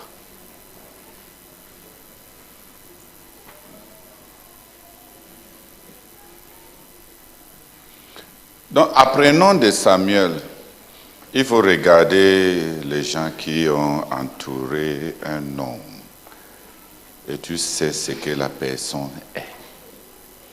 Chez Samuel, quand tu regardes Saül, tu regardes David, tu regardes les étudiants de l'école de la connaissance et du service de Dieu, tu regardes les prophètes qui étaient dans son école, tu les regardes tous.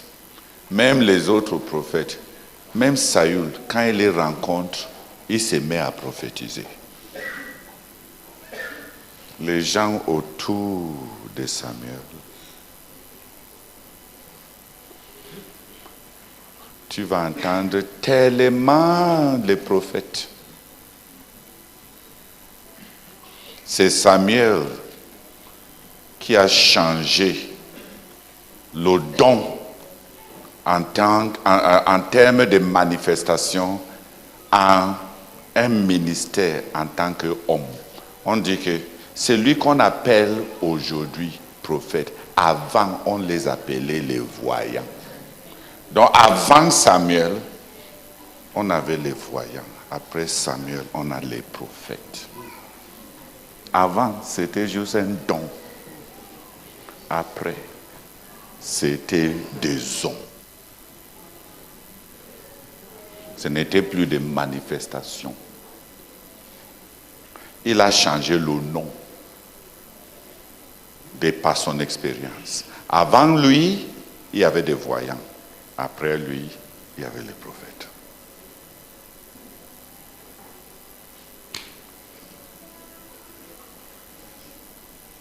Qui a compris? Vous avez lu ça dans votre Bible, n'est-ce pas? Oui, oui, oui. On ne pouvait plus appeler Samuel voyant comme les autres. Il est le premier des prophètes, le dernier des juges. Il est le dernier juge, il est le premier prophète.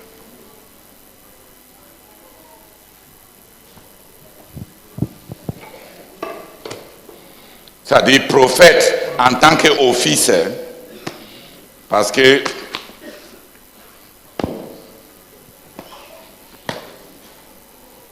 Myriam et les autres manifestaient la prophétie.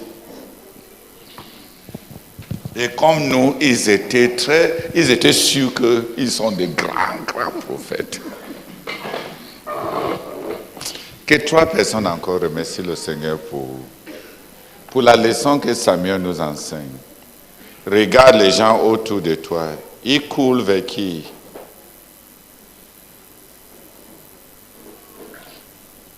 Je sais que les gens qui viennent dans ma vie vont entrer dans la vision du frère Zach. Parce que c'est ce qui me possède. Et en tout cas, en dehors de ça, ils vont me parler encore de quoi?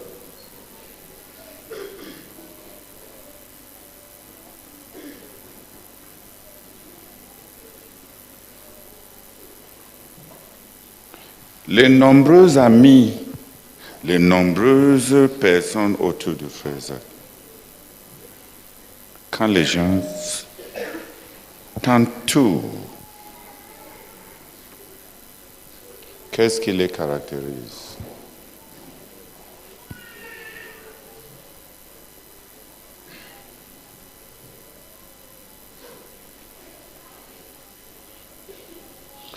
Même si tu ne prends pas ma part d'exemple, prends l'exemple de Samuel, les gens autour de lui. On ne parle que des prophètes, d'adoration, d'être assommé, de tomber sous le Saint-Esprit, de chanter à l'Éternel, de louer Dieu,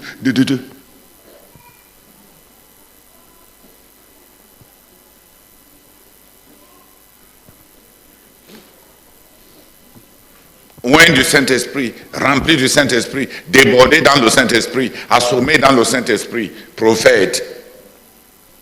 Prophète, prophète, prophète.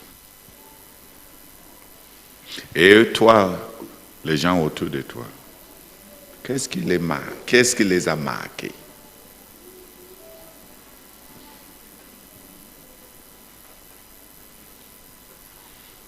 J'avais une drôle d'expérience. Quand j'épousais ma femme, je lui disais qu'elle va jeûner 12 jeûnes de 40 jours et elle va prier chaque jour 12 heures. Voilà ma vision. Quand elle a fini les 12 jeûnes de 40 jours, j'ai dit, oh, tu as été fidèle en des petites choses pour porter mon petit ministère. Tu as été mon petit aide. Maintenant, je vais te donner à mon père qui a un ministère plus grand. Parce que moi, je ne vois pas pourquoi une femme doit être en train de déverser 25 jeûnes de 40 jours sur moi. Que j'ai même quoi? Je sais qu'il y a des hommes qui pensent que leur femme, si on dit que les autres donnent 100 jeûnes de 40 jours, ils vont se lever aussi. Comme c'est bon de dire qu'il faut donner 100 jeûnes, ils se lèvent aussi pour dire fais 100 jeûnes pour moi. Vraiment. Je t'assure. Je suis sûr qu'il y a les moustiques de folie qui piquent les gens. Toi, tu es dans tes bons sens, tu dis à quelqu'un de jeûner 100 fois 40 jours pour toi. Pour faire quoi? Pour que tu te sens comme un homme spirituel ou bien pour accomplir quoi? Ma part, je pensais que j'étais très ambitieux. J'ai dit à ma femme qu'elle va faire 12 jeûnes de 40 jours. Quand elle a fini ça, moi j'étais reconnaissant. Moi, je pensais qu'elle a tué. Donc, je lui ai dit, ok, je vais te donner au frère Zach. Il a sur lui 250 nations, 1 milliard de personnes. Ma part de but pour laquelle il faut investir 12 jeunes là. Et quoi? Quand je l'ai envoyé au frère Zach, après que le frère Zach l'a tamisé, le Seigneur lui a parlé.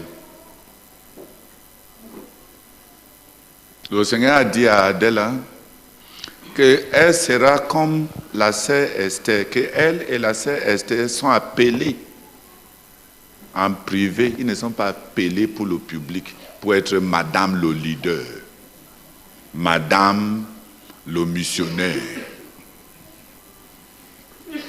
Et j'ai ri de moi. Quand Dieu a parlé à la sœur Adela, il a dit qu'elle doit prier 16 heures en moyenne par jour. Tu vois, nous autres, on est des petits prophètes, n'est-ce pas? Quand ils entrent dans la fourchette plus grande, la sœur Esther est appelée à prier 18 heures par jour en moyenne. Et la sœur Adela a prié 16 heures. Donc j'ai conclu là-bas que Dieu nous a donné 2 heures par jour pour le mariage.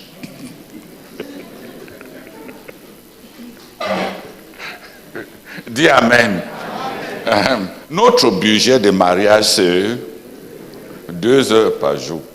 Dans les 2 heures là, il y a tous les bis, toutes les nourritures, tous les causeries, tous les téléphones, tout. Mon budget de mariage, c'est 2 heures. Parce qu'elle doit suivre la sœur Esther. 18 heures, la sœur Esther, ça passe à 18 heures parce qu'elle n'est pas mariée, n'est-ce pas? Ça part Adèle à elle, c'est 16 heures parce qu'elle est mariée. La soustraction, c'est le mariage. La soustraction. Est-ce que je suis méchant? La soustraction, c'est ce qui me revient en temps dans le mariage. Dis Amen. Récemment, le Seigneur m'a dit que je ne peux pas amener Adèle à 16 heures de prière. Il n'y a que la sœur Esther qui peut l'amener à ces 16 heures de prière, selon ce qu'il m'avait dit. Dieu m'a dit de la libérer et de l'affecter à la sœur Esther. Si je veux être un bon mari, pour qu'elle accomplisse l'appel de Dieu sur sa vie.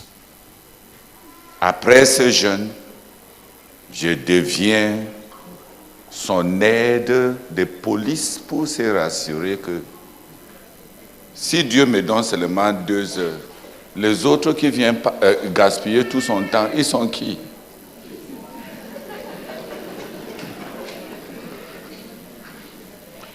Ils sont même les qui?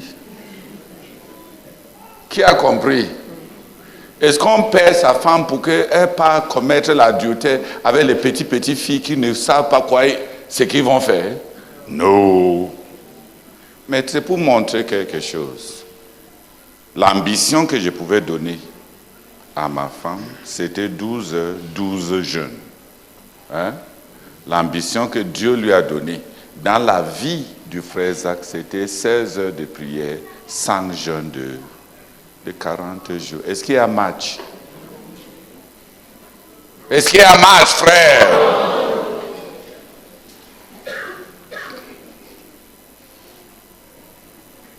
Comme je ne suis pas un démon pour demander à une femme de faire 5 jeûnes, pour moi, et vraiment, les hommes sont courageux. Ah, quelle ignorance, frère Martin. Tu as épousé la fille d'autrui et tu lui dis de ne pas manger pendant 40 jours pour toi. 5 fois. Vraiment. Il faut la témérité pour faire l'autre là. C'est juste pour montrer qu'autour du frère Zach, même ce qu'Adèle peut devenir est différent de ce qu'elle pouvait devenir autour de moi.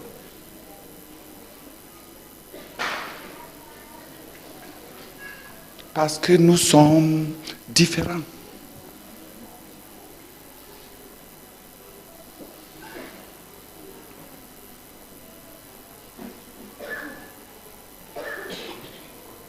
Les gens me regardent troublé.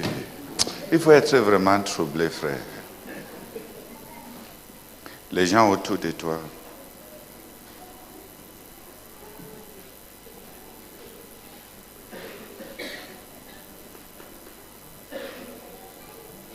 Il y a un missionnaire qui m'a dit qu'il a créé un groupe pour prier pour moi. Et qu'ils sont en train de prier, bombarder la prière pour moi. J'étais content. Dis Amen. C'est bon, non? C'est une bonne nouvelle.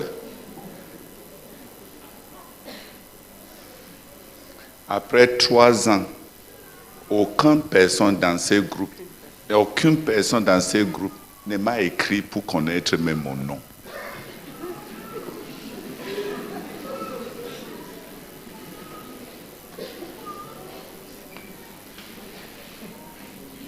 C'est des activités pour projeter l'ambition de ces missionnaires, ce n'est pas moi pour qui ils prient. On ne prie pas pour quelqu'un sans l'aimer.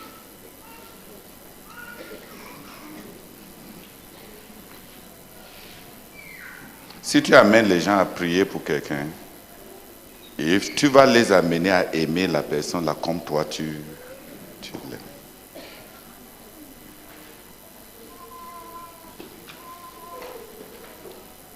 C'est trop dit.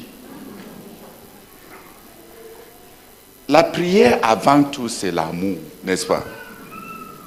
Tu veux que les gens prient pour quelqu'un. Après 3 ans, personne ne lui écrit. C'est-à-dire, leur curiosité pour ces personnes, même pour qui ils prient, n'est même pas piquée. Est-ce que c'est naturel? Vous ne répondez plus. C'est moi seul qui a les yeux, un genre. Moi, je sais que le frère prie pour moi, pour bâtir son CV spirituel. Mais je veux qu'il prie, parce qu'un jour, le feu de Dieu va tomber sur ce qui est fidèle, n'est-ce pas? Mais pour le moment, ce n'est pas encore ça. Qui prie d'abord? Alléluia. Parce que je sais que les gens avec qui j'ai prié pour le frère Zach, j'ai fini par les perdre tous pour le frère Zach. Et c'est à ça que ça devait aboutir. C'est à ça que ça aboutisse.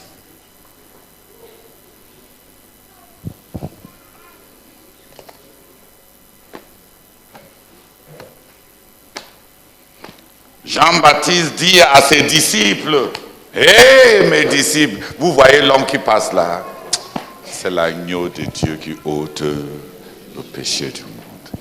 Dieu ne lui donne pas le Saint-Esprit comme il donne le Saint-Esprit à nous autres. Il n'a pas reçu une mesure du Saint-Esprit, il a tout. 2 fois comme ça. Et on dit que dès qu'il a présenté Jésus à ses disciples, il a perdu ses disciples.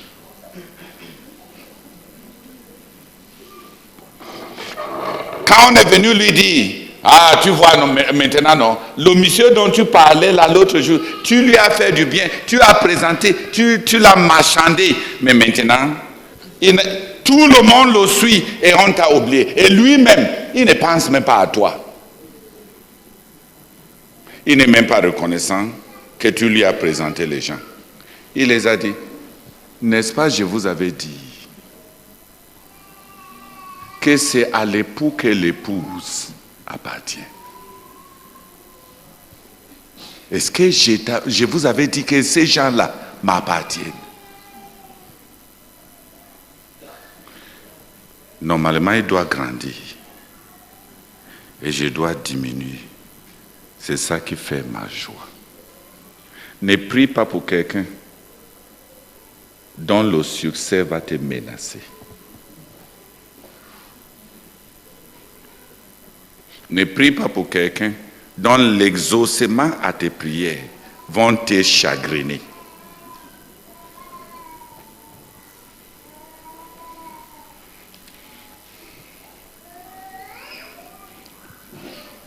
Qui comprend ce que je dis? Si tu veux être comme Jean-Baptiste et tu veux prier pour quelqu'un, porter le nom d'un autre dirigeant, ne deviens pas comme les autres là pour venir et tu commences à écouter les autres qui reviennent pour te dire, tu as tout donné à celui-ci et il ne t'a rien donné.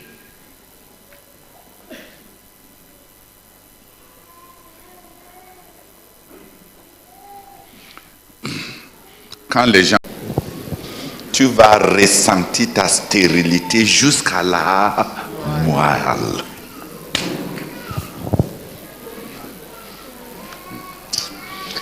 Ces derniers temps-ci, Papa Abraham, j'ai envie de manger un chèvre.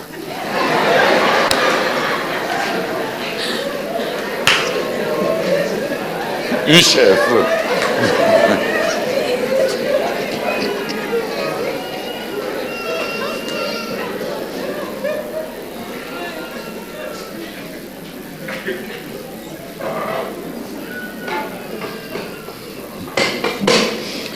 Vous avez tous compris, n'est-ce pas? Hein? Subitement, elle appartenait à Sarah dehors. Elle n'avait pas le droit sur elle-même. Elle était esclave. Elle n'avait rien. Elle n'avait rien. Même son corps, elle n'en avait pas.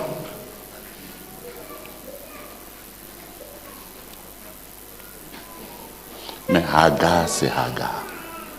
Même Dieu lui-même a dit à Abraham, même si tu aimes ta femme et ton enfant comme moi, chasse-la. Ces gens de déloyauté.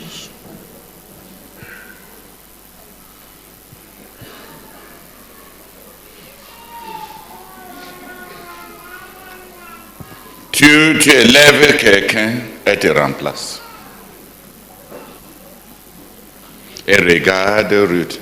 Je veux juste dire que ce que Hagar ne pouvait pas faire, parce qu'il y a des gens qui pensent que personne ne peut oublier son propre enfant. Hein?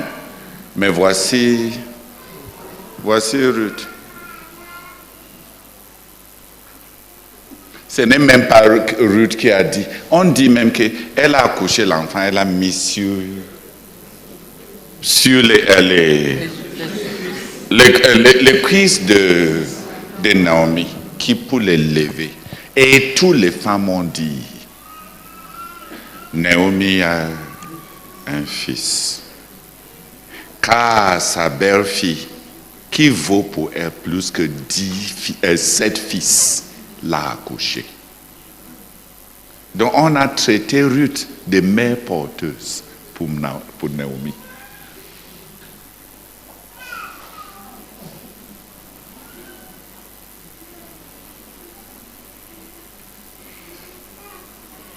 Est-ce que l'engagement que Ruth avait fait, est-ce que c'était entré? Hein, frère? Profondément. C'était entré.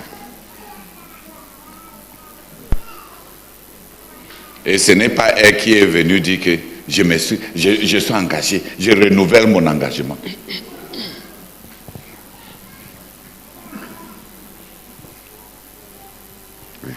Les voisins lui donnaient un nom en disant, un fils est né à Naomi. Et elle l'appelait Obed. Ce fut le père d'Ésaïe, père de David.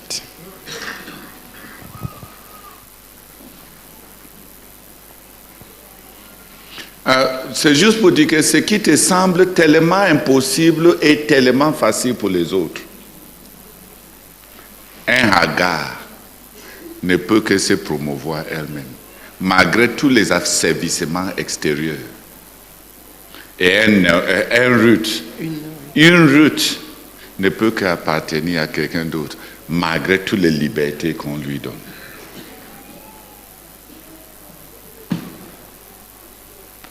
Elle n'avait pas de contraintes à l'extérieur. On lui a donné la liberté. Elle n'avait pas de problème avec le mariage. Si elle trouve le mariage sur le chemin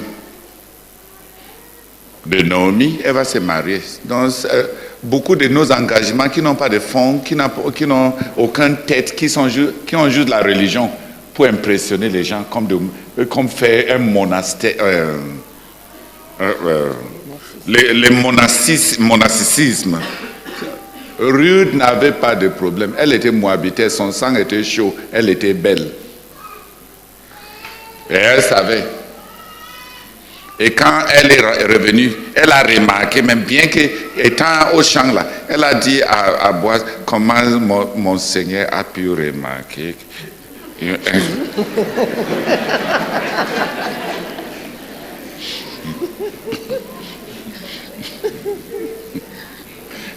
Un rien, oh, vraiment. C'est parce que nous les garçons, on pense qu'on connaît les filles. Quand elle est rentrée, elle a dit, il m'a dit que. Et sa belle m'a dit, oh, attends. Tu vas, oui. Si tu veux savoir, vous les garçons, que les filles nous maîtrisent, va lire le livre de Ruth. On peut te prophétiser sans être rempli du Saint-Esprit. Oui. On sait que ces jours-là, tu ne vas pas dormir. Quand ça t'a piqué, ça t'a piqué. Attends. Attendons voir. Et ils restaient là, comme s'ils sont. Et tu travailles, frère. Tu travailles. Vois ces complicités. Vois ces complicités. Sur les grains de maïs que tu reçois, tu as deux bouches. Et ce n'est pas. Elle ne fait pas un effort. Tu lui donnes quelque chose. Dans le champ, là, elle est avec ces Naomi là. Ce n'est pas des choses qu'on force pour venir prier à l'église.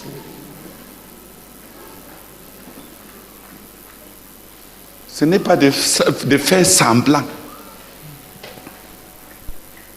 On lui donne attention et Naomi dit, c'est notre.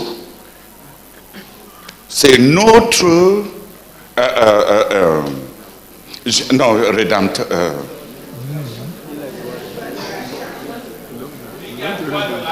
Oui. C'est notre kinsman redeemer. C'est un de nos kinsman redeemer. Et vraiment, que Dieu soit loué. Et tout le monde nous a oubliés. Donc lui, il n'est pas comme les autres. Il ne nous a pas oubliés. Nous. Dans la bouche de Naomi, nous. Et dans la bouche de Ruth, Naomi. Jusqu'à ce qu'on sait même que pour baratiner Ruth, il faut lui donner le maïs pour Naomi.